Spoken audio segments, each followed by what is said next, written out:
wouldn't be without the efforts of our great past leaders.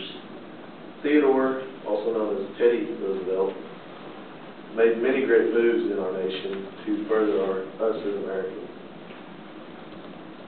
He was the original and first Nobel Peace Prize winner, born on October 27, 1858 in New York, New York. He was born of one of the original Dutch descents that came to America in the 17th century. He became very well educated and spent many years furthering his education after high school, and had many different hobbies that he enjoyed in his off time, which I will discuss later, and served the country in many different forms other than just as President of the United States. Theodore was very well educated and made much advancement during his education. He was accepted to Harvard at the ripe old age of 18 and spent 4 years in Harvard. He was not only smart and buried in the books all the time, but he also spent much of his time playing sports, where he excelled very well in sports as well. While he was maintaining a great GPA, after graduating from Harvard, he took off to Germany, where he spent another year expanding his education in foreign countries. He returned after this year and jumped right into politics, where he was elected to the Assembly of New York State. And according to NobelPeacePrize.org, he became known as an ardent reformer during this time. When the death of his wife came around in 1884, Teddy Roosevelt took a short span off from politics and actually went and bought a ranch out in the Dakota Territory, where he developed a great love of hunting, and more particularly he enjoyed big game hunting. And he took care of this ranch, expecting to stay in the Dakota Territory and remain in the West for the rest of his life. But while he was ranching, this kept him very strong and healthy, so that he would stay alive for a long time.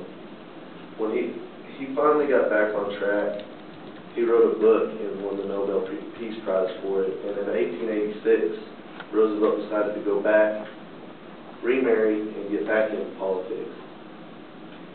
And Theodore started off small in office, but he began by being appointed to the Civil Service Commissions, where he later became president of.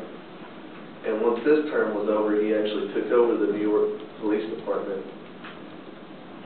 And finally, with this experience, he became the Assistant Secretary of the Navy in 1897. He was a major part in getting ready for the 1898 war with Cuba. And when the war began, he actually went out to Cuba as a lieutenant colonel and commanded a small group of volunteer cavalry that were a bunch of cowboys and hunters from the Dakota Territory as well. When the war came to an end, he became the governor of New York. And during this time, NobelPrize.org says that he hallmarked his characteristics of being vigorous and businesslike. He was vice president, or he would have served 2 terms had he not been elected candidate for the second office of the Union by the Republicans. He was vice president not even a year when the assassination of President McKinley forced him to move up as president.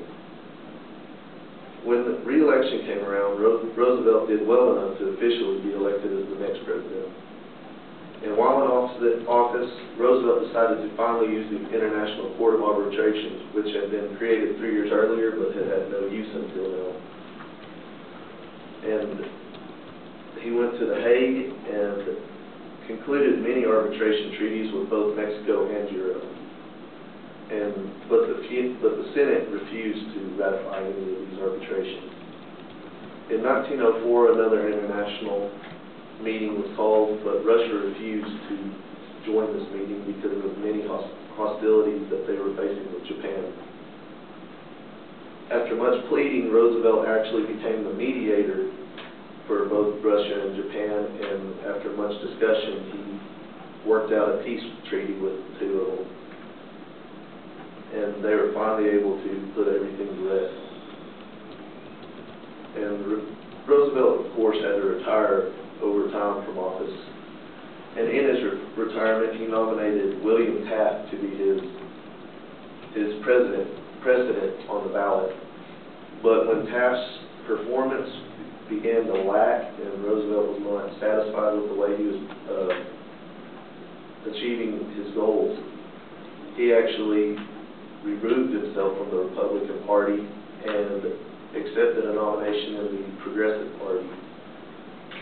But in Roosevelt's plans during this time were to raise and command one of the divisions to fight in World War I, but they were cut down when Woodrow Wilson beat both Taft and Roosevelt out in the election. Roosevelt finally died at the age of 60 while sleeping in his bed back home. And to conclude, Roosevelt made many contributions, both big and small, in the progress of our country.